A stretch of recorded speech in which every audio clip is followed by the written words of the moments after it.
On today's show, Dejounte Murray gets traded to the Hawks. What are the Spurs doing? Is Pop on board with it? Then, Jalen Brunson's taking meetings now? What does that mean for the Mavericks, the Knicks, and now the Miami Heat? That and more on today's Free Agency Eve version of Locked On NBA. Let's go.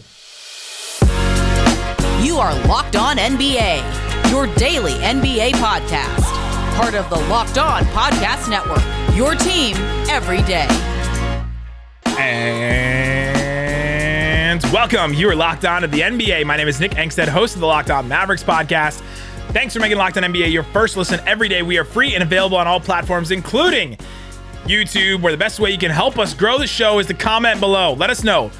Who's your team? Who do you want in free agency? What's your dream today? What do you want to happen? Locked On NBA is partnering up with Arcade 1UP to give away 3 free NBA Jam Shaq machines. That's right, 3 free ones. These are the guys that are known for making incredible retro 3/4 scale at-home arcade games like Pac-Man, Golden Tee, and many more. Enter to win at arcade1up.com/lockedon. Arcade1up.com for your chance to win. And as always, on a Thursday, joining me, host of Locked On Bulls. What you got for me, Pat the Designer? We got so much to talk about, and there's so many out-of-pocket trades and signings that might happen. It is the NBA is again going to look different. It is free agency eve. The tenor of my voice has changed. It's more of like a raspy, like I'm really like doing like late night jazz because it's a late night version of Locked On NBA because we're waiting for all the rumors to come in. Let's start with this one right here. Dejounte Murray gets traded to the Atlanta Hawks for Danilo Gallinari and 3 first-round picks that go back to the San Antonio Spurs for Dejounte Murray. What was your reaction to this trade? And then what do you think about Dejounte in Atlanta now? I'm a little bit confused because I'm trying to figure out, right, like where the defense is going to come into that backcourt. I mean, I like Dejounte as a defender, but he's going to have to really hide Trae Young. So it's going to be interesting to see how they work all that out. But that's going to be the fun part of next season, right? As far as the Spurs go for me, I don't know. like you got rid of Dejounte Murray to hope to find a young player like Dejounte Murray. Wembanyama. They're tooling up, man. They're getting ready for Victor Wembanyama. Like that's what they want to do next year. But I want to stick with the Hawks for a little bit because you mentioned the defense. Like Trae Young has just been exposed in the playoffs, exposed in the regular season a little bit defensively. He made it to an Eastern Conference Finals, so like it's possible to win with him on your team for sure. But you got to get the right defensive backcourt mate with him. They went and got Dejounte Murray, like one of the best, made an all defensive team. I think like his rookie year, and he was an all-star this past year. This guy comes in, and if you want someone to cover up for Trae Young, this is the guy to do it. Like, who else in the NBA is, 1, available, and 2, as good at a defensive player, and also gives you a little bit offensively, too. They struggled when Trae Young wasn't on the floor. It's like, okay, who else can handle for us? Like, Bogdanovich was kind of a disappointment for them. Like, Kevin Huerter wasn't as good last year, and, like, all these different little disappointments here and there on their team took that Eastern Conference, playoff team last year to the disappointment that they were for their fans this year. And so now you have Trae Young who needs to be covered up on defense. You have Dejounte Murray that needs to be covered up shooting. And Trae Young, like, spreads the floor more than anybody but maybe Steph Curry, right? Like, and Damian Lillard. Like, he really can step out far and give some space for Dejounte to drive. They're still trying to make a move for John Collins, but I like the backcourt. People are trying to say now, like, okay, well, where does this backcourt rank in all the backcourts in the NBA? I don't know if I'm going that quick. I want to see them play together, but it's a good pickup for the Hawks for sure. I think that's the biggest question mark around it for me, right? Like, yes, Dejounte Murray is an excellent defender. You can't take anything away from him. But, right, like you're possibly out on John Collins being there. We've heard that Capella might even be on the move at some point, right? Like you're trying. I'm looking at the roster and I'm like, all right, so you're basically just saying that Dejounte Murray is probably going to be one of the better defenders on this team. And we'll figure it out from there, right? It's him, it's DeAndre Hunter and Clint Capella. That's a pretty good building block for a defense, right? Well, it depends on if Capella sticks around. I think he will. I think you know what I'm saying? Like that could be a whole other thing there. If Clint Capella's not on that team, maybe they go a different direction with it. So I think the Hawks are going to be an interesting team. I think the question for me around the Atlanta Hawks most out of anything is how long are you going to give this team time to gel? You think about this Atlanta Hawks team 2 years ago. I'm sorry, like 2 years ago. It's not 10 years ago. They were in the Eastern Conference Finals, and that team is basically no longer here. So this team's going to take a little bit of time to gel. Yeah, you need multiple ball handlers. I think Dejounte is probably a better ball handler. I'd rather see Trey kind of operate off ball and be the spot up shooter and the great shooter that he is. But how long are you going to give this team an opportunity to gel before you hit the panic button on it? That's going to be the biggest question, because these guys are going to need that moment. Especially if they move John Collins, right? Like right now, the only real move is bringing in Dejounte Murray. And I feel like that move may take a little while to gel, but if John Collins doesn't move, it's like the same team coming back just with Dejounte instead of, Gallinari or and then that's kind of. But we've heard they're still mad active in the trade talks. Yep. I think we heard that Miami's now in on John Collins. By the way, everybody's in on John Collins. By the way, like the guy's playing 44 and 50 games a year, but everybody's in on John Collins at $100 million a year. Bulls are too. It's fine. The Hawks are not in. They're the only team that's not in. Yeah, the Hawks are the only team not in on John Collins anymore. But I like that lineup. I like that lineup, and then you bring in Herder off the bench, Okongwu off the bench, trying to figure out like who. Okay, you got to fill out that bench in a couple other ways, but I like the team that they've put together right now, and I think they've definitely taken a step forward and a big step forward. But they traded 3 first-round picks. Like this is a win now move. Like win now. Like they're gonna like hamstring themselves for a while to make any other big moves. I think there's still a question mark around it, right? I think this is a better team than maybe what you came to the table with last year. But again, last year you were a play-in team. Granted, there were injuries that caused you to be in some of those positions, but you were still a play-in team. I don't think this gets you very high. I don't think that this is a championship level move. I think it's a move to try and get you there, but it's also based on what you get back if a John Collins deal does come down, or if you convince John Collins to stick around. I think this is a good move to put you in the right direction, but there's a lot of other moves that need to be made for me to feel better about this Atlanta team being a win now team. Yeah, we'll see. It feels like they need one more scorer. It feels like they need one more like shooter. But we'll see what else they do. They have a lot of other moves. There's rumors flying around them with John Collins and things like everywhere. That. The other side of this is that now the Spurs young all-star just got traded, right? Like, and they talk about, okay, let's rebuild. Let's do a rebuild in San Antonio. Dejounte Murray's 26. Like it's not like he is this 30-year-old. Okay, he's not on the timeline of the rest of these guys. You start to go through the drafts that the Spurs have had over the last couple of years, and they have a type. Their type is like the 6'4" to 6'6", guards that they keep picking, like Derek White and Keldon Johnson and Devin Vassell, and they took 2 of them this year. And Dejounte Murray was like the first one in that line of all these type of wing guard combo type players that they've taken. And so now they moved on from him, and I think they're just all in on trying to get Victor Wembanyama in next year's draft. Like that's the guy that everybody wants. And I think they're like, all right, let's just get as many picks as we can. They have a bunch over the next couple of years. It's not Presti level Thunder with the amount of picks that they have, but they got a lot coming up. And so I think that's just their whole thing. The interesting part of it, though, is according to Mike Finger, he said, can report that Greg Popovich gave his official blessing to the Murray trade. And while nothing is guaranteed, obviously, he's completely on board with coaching a bunch of kids next season. I think this is the wave of the NBA. I think it's a poor wave. I'm intrigued by that with Pop. I think that Pop, I think we all keep saying, yep, Pop's done. Yep, he's finished. Yep, he's done. Pop's like, I'm not going anywhere. You can stop trying to retire. Who? Yeah, who said I was done? Listen, I got this thing started. I'll finish it where I started. But I think that the interesting thing here is, right, the non-committal to Dejounte Murray as they move on from him. Yeah. Instead of trying to build around him, you essentially said, yeah, we've got some young pieces on this team, and get rid of him. Let's get younger pieces on this team. Going the tank route, essentially, like you said. And I'm just not a believer that works. I'm not. The process has not worked. There's no championships in Philly. It can get you back to a decent level team, but I'm not one to believe that by becoming the worst team in the NBA, you will one day become the best team in the NBA, because we've never really seen it work. You know where it worked one time? Where at? Starting at center, number 21 from Wake Forest, Tim Duncan. They did that. They were the worst team. That's not a tank, though. Very different situation. David Robinson got injured.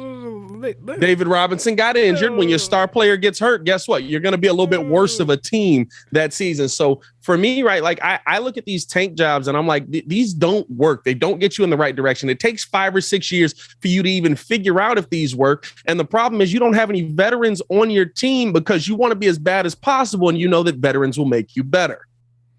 It's interesting. We'll see what happens in San Antonio. Again, you can go listen to Locked On Hawks for all the Hawks side of this. Locked On Spurs with Jeff Garcia is going to have great stuff on the Spurs. So go check out those podcasts if you're interested in these moves. Coming up, let's get into Jalen Brunson. You can listen to Locked On Mavs if you want, but we're going to talk about it right here. He's taking meetings with the Mavs, the Knicks. It was a done deal. Maybe it's not in Miami. What does it mean? We'll talk about that coming up. But before we do, let me tell you about Arcade 1-Up. Boom, shakalaka. NBA Jam is back. And you can get it at your house. You can get one of those consoles that you see at arcades. Remember when you were a kid and you'd go to like a roller rink or you'd go to like a bowling alley and you'd see those and you're like, dang, that'd be cool to have in my house. And then you see like these famous people and you see their houses like, who's the guy that was on Locked On Bulls? Lamar Morris. Lamar Morris had one of these in his house, and I saw it in in an interview that he did, and I was like, dang, that'd be so cool. It'd be cool to be like a celebrity with a bunch of money to get one of these. You can get one of these. They start at just $399. It's not thousands and thousands of dollars to get one of these consoles. They have Golden Tee, Mortal Kombat, and even more. Go check it out, and we're giving some away. We're giving 3 away. You can go to arcade1up.com, so arcade1up.com, but it's the number 1. /lockedon, arcade1up.com /lockedon. Enter your information and you'll be entered to a chance to win a NBA Jam Shaq Edition. This is the big one. This is the one that everybody was going to want in their house. You have until July 8th to enter. So don't wait. Do it right now. Arcade, the number 1up.com /lockedon. All right, Pat, we're getting into the Jalen Brunson talk. And if I haven't had enough of it over on Locked On Mavs, we're diving into it yet again. It felt like it was done.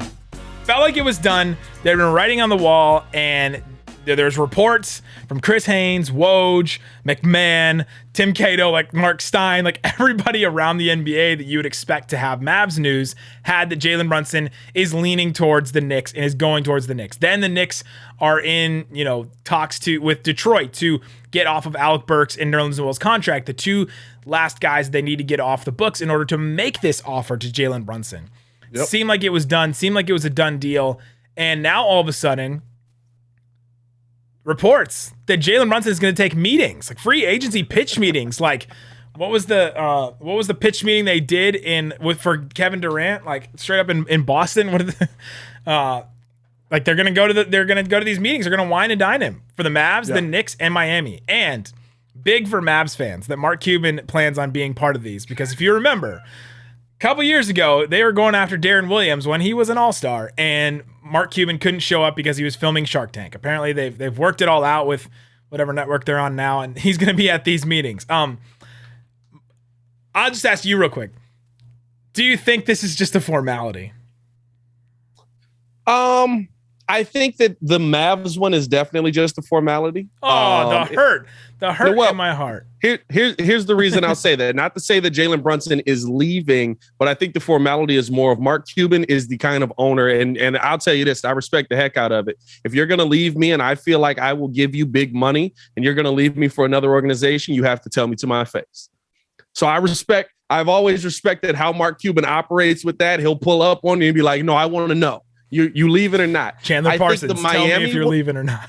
Yeah, he's crying as he says it. You know what I'm saying? He's gonna show some emotion on there. I don't know if he was crying about that one. I think he was like, you want to go to Memphis? You want to get paid that much money? Go ahead, man. Max or nothing. But I think the Miami one might be a little bit more serious, because I think that when you think about him going to the Knicks, yes, he's going to make $100 million. He's going to be a nice player. All of that. Perfect. Great. Knicks are terrible. Knicks are going to be terrible with Jalen Brunson. They're not going to be that much better. Julius Randle doesn't make that team better. Hate to tell you, Knicks fan, your team's not very good. I'm going to say it. They're not very well coached either. Sorry, Tibbs. I hate to tell you that. But it's a poor organization. It's a poor team. It's a poor job. On the flip side, Miami can win. Jalen Brunson going there and being paid a decent salary and being able to go out there and have an opportunity to compete for a championship, I think that that's more of an option. I would say Dallas, to me, is a better option. Whether the Knicks is a done deal or not, I think that's up in the air.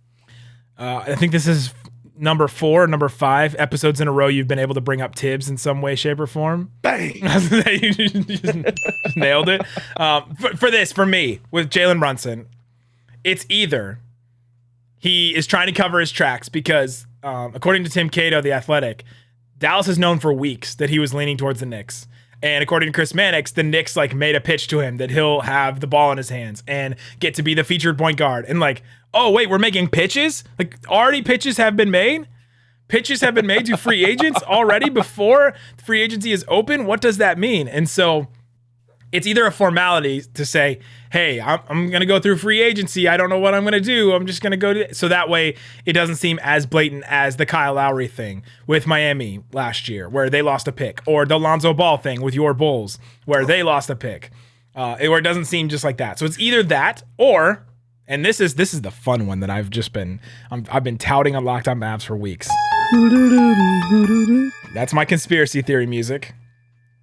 This has been a long con by Rick Brunson, Jalen Brunson, CAA, and all of it. CAA is Brunson's agency. Leon Rose was the god of CAA, and then he became the Knicks front office.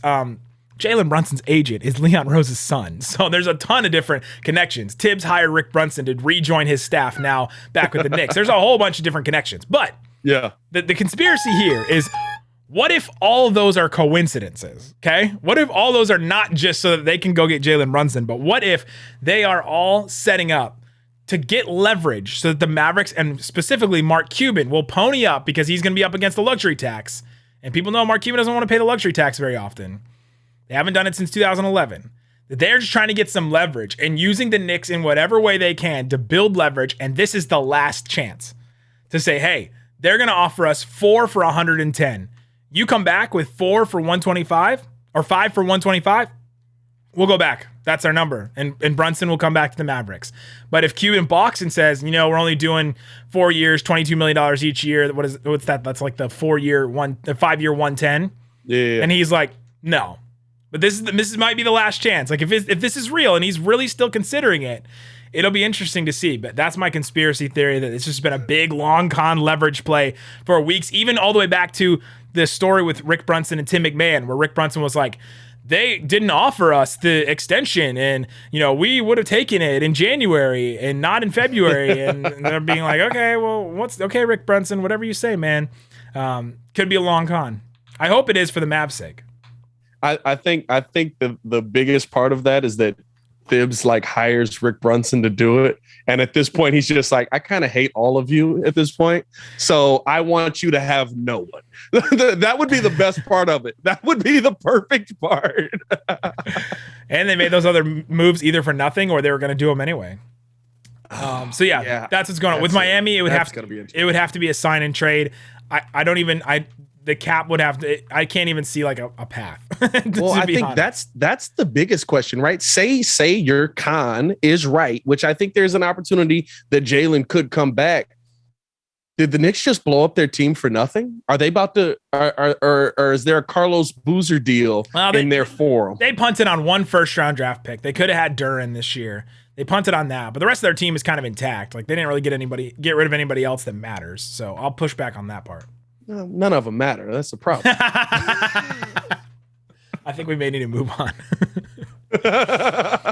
DeAndre Ayton was made a restricted free agent by the Phoenix Suns, but according to Adrian Wojnarowski, the Suns are reluctant to offer DeAndre Ayton a full max contract. Teams are gearing up for a sign and trade scenario involving Ayton.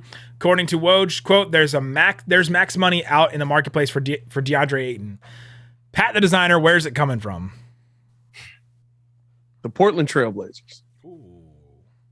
It's the one team that I think needs a big man and seems like they refuse to fully rebuild, even though they kind of gutted the rest of their team. But I think that if you're going to do anything and you're going to keep Damian Lillard happy and give him the best chance to win, I've said it for probably 10 years at this point, go get him a big man that can stay on the floor and be healthy and give him solid production. Nurkic is an excellent big man. Nurkic can't stay healthy throughout a full season. Go get him a DeAndre Ayton, pair that with what you already have in Jeremy Grant, Anthony Simons, very young player, able to make some moves on that team as well. that's the team that Portland needs to see. If anybody's going to throw the most money at them, it needs to be the Portland Trail Blazers right now. A sneaky, interesting one to me is the Minnesota Timberwolves. They got a bunch of random contracts. They have Beverly at $13 million, Beasley at $15.5. They have the Russell at $31 million. Like, if they can figure out something with that, I don't know if they can sign and trade that contract back, but they got a bunch of contracts. And the Wolves have been after some bigs. They've talked about Clint Capella. They've talked about Rudy Gobert. So if they're in for bigs, this is going to be a big swing for them. And him and Cat in the front court, it would be that's a throwback to a center combination we haven't seen in a while. I wouldn't mind that, because I mean, like, Ayton operates a completely different space than Cat, because Cat's the best shooting big there is. So I wouldn't mind that lineup, and I think it would cover up a lot of Cat's inefficiencies on the defensive end. I also lean to the Toronto Raptors, because it seems like they're kind of in on stuff like this. They got OG, who there's talks about him, Gary Trent, the both of them at $17 million. Yeah. Ken Birch at 6.6. Like, there's a couple contracts in there they could throw together and get enough to do a sign and trade, because the sign and trade, you don't have to do the full amount of the deal. So the interesting quote, though, came from Brian Windhorst, who said, the Suns think they can find another of other centers who can give the type of production Ayton does. Do we think that's true, or do you think that's just posturing from them to try and get Ayton down to a number that's reasonable to them? I feel like on the first part, we've missed an opportunity to play Count It Up and count how many centers there are that can give them this production. But I do think let's do it. Count it up. I think this is more of a leverage deal. I think there are a leverage statement. Yeah. Trying to posture and say that we don't need you. While I don't think that that Ayton is the best center on or in the league by any means. Right. I do think that he puts up really good numbers. There's not a lot of centers out there on the market that are putting up that level of number, giving you the production to be on the court for most of the season and giving you some big games in the playoffs, although not enough, in my opinion. So I think that's Phoenix trying to say, we don't need you. We don't want, get out of here. Get out. What was that? Was that Old Yeller or like No, it was Harry and the Hendersons. I don't need you anymore. Get out of here, Get out you of dumb here. animal. I just watched that 30 Rock episode recently. I love that. All right, coming up, let's play our favorite game every single week. Count it up, where we count out the most interesting, fun things in the NBA. James Harden taking less. What does it mean for the Sixers as a title contender? And Donte DiVincenzo just getting set free like Harry and the Hendersons. We'll talk about that and more coming up. But before we do, let me tell you about Sakara.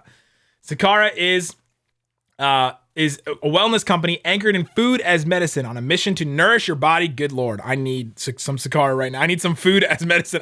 I may need just like straight up medicine right now. Looking and feeling your best shouldn't mean deprivation. Instead, choose joy and abundance. Sakara's organic, plant-rich nutritional programs are designed to help you cultivate body intelligence so you can nourish your body and experience the results you want. They sent us some boxes and I got to try some salads. I usually am not super into salads, but I like these.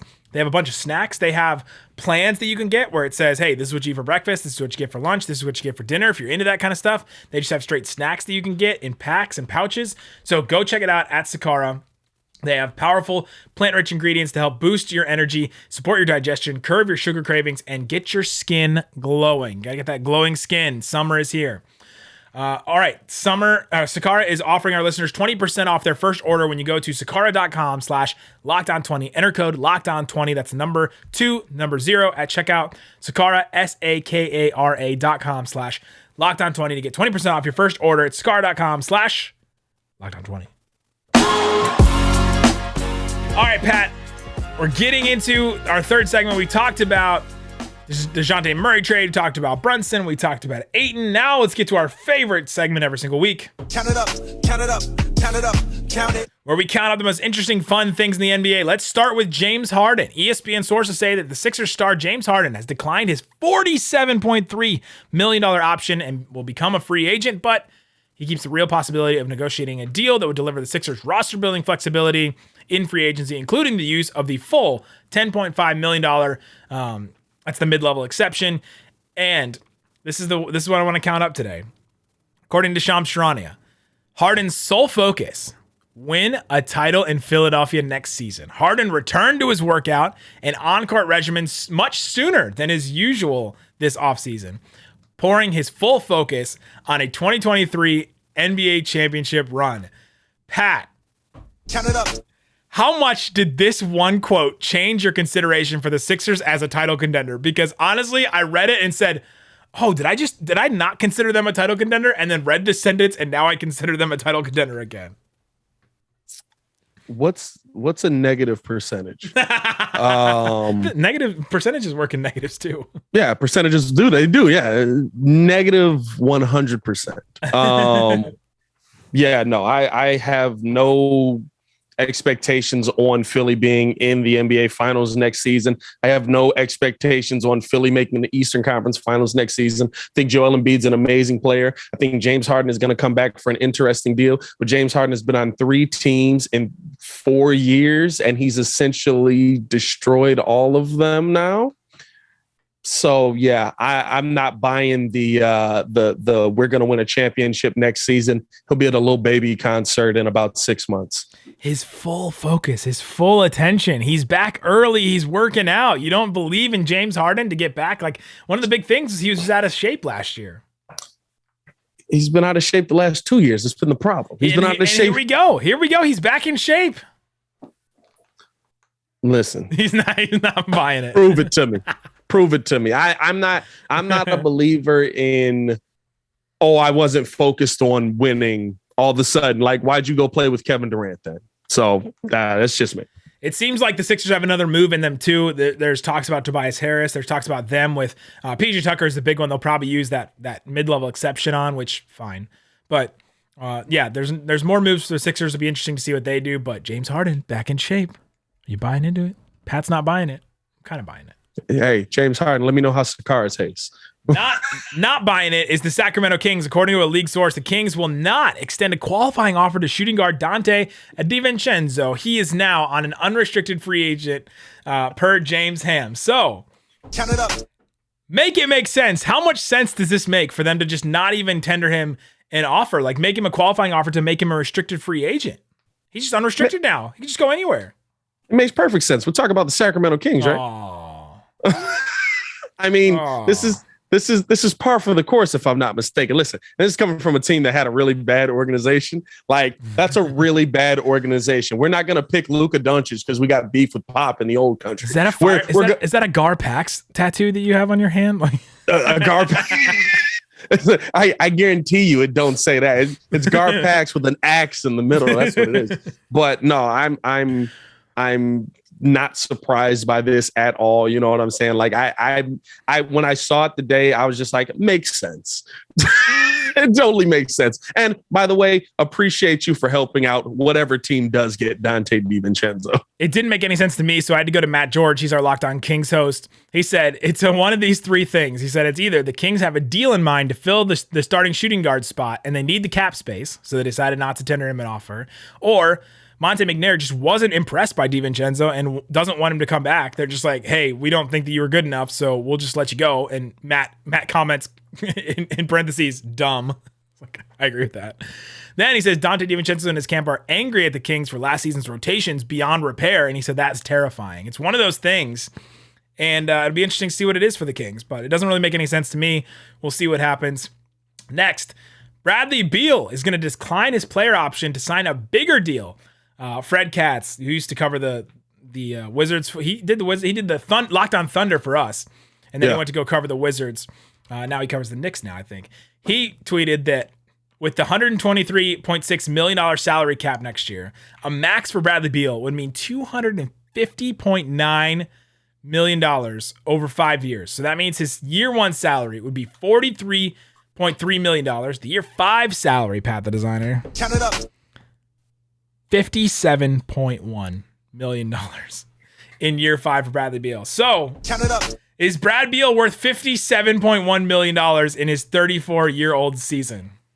You're hoping to win by then. The salary cap will be going up. Unfortunately, NBA players make a lot of money. So that's going to be the going market for a lot of these top players. Bradley Beal's a top shooting guard in the NBA. Pay that man his money. $57 million. I just can't imagine. Like, what if something else happens? Like, what if there's, I don't know, like some other kind of like world event that happens where the cap just stays the same, and all of a sudden, like 57 is about half. Those are the risks you got to take, I guess. When you're talking about playing big boy ball, you have to ask yourself the question: are you better without them? If that's the price that it's going to cost you to keep them, you got to pay the price it's going to cost you to keep them, and you have to do a better job with team construction of putting that team together. You can't blow up every team that doesn't make an NBA championship now. Just seems wild to me, but that's what the Wizards got to do, I guess. Last one. Kobe White apparently is on the trade block. He's been on the trade block for a while. You guys are trying to trade him during the ultimate mock draft. The real Bulls are trying to trade him during the draft. The Lakers are apparently interested in a Talon Horton-Tucker for Kobe White swap. Count it up. On a scale of 1 to 5, how in are you on this kind of deal coming from the Bulls side? 2.5. Same dude. Talon Horton-Tucker plays a different position. He's going to be a different level of player, right? But Talon Horton-Tucker had a poor shooting percentage last season. I get that it was with Frank Vogel and bad coaching, but he was very inconsistent. He was up and down while playing the most minutes of his career. I get the shots were changing and things were different, but I don't feel one way or the other about it. If Kobe White does stick around, Kobe White stuck around. If we trade him for Talon Horton-Tucker, we've now got Talon Horton-Tucker for Bulls fans to point their ire at some point in the season, I guess. But it doesn't change much for me because Kobe was a pretty inconsistent player. Horton-Tucker was an inconsistent player. You're getting them pretty much at the same point in their career. You just want to try something new on that side versus having the same thing that you had last season. So it kind of gives me the same vibes, I guess. It doesn't do too much for me. Kobe White's a little like a year older than Talon Horton-Tucker. Talon Horton-Tucker's more geared towards defense, so maybe you get that, and maybe you just flip, like you just reset on the player and say, hey, well, instead of this guy that can fill it up, we get a guy that can defend and see if we can develop the opposite direction of what we are trying to do with Kobe White. But that's essentially what it is. Like you with Kobe, you have he's a defensive liability at times, and if he's not knocking down the shot, he's useless out there. Whereas useless. If there's not a use for him, he's a guy that needs to score. I don't know a different word for it. He's not as effective out there. But on the flip side, right, Horton-Tucker might be a guy who is he's still able to give you good defense when he's not playing well offensively. If he gives you more offensively, you feel better about it. So I guess you get that there. But again, same kind of player. My Bulls need scoring and rebounding. Lots of stuff happening around the league. We have a podcast for every single one of these teams going 5 days a week. Pat hosts Locked On Bulls. You can check out all the stuff they're doing over there. I host Locked On Mavs. You can check out the Brunson saga that just continues on us and just continues all the time. So go check it out. Go make any of those shows your second listen. Guys, thanks so much for listening to Locked On NBA. Boom! Peace.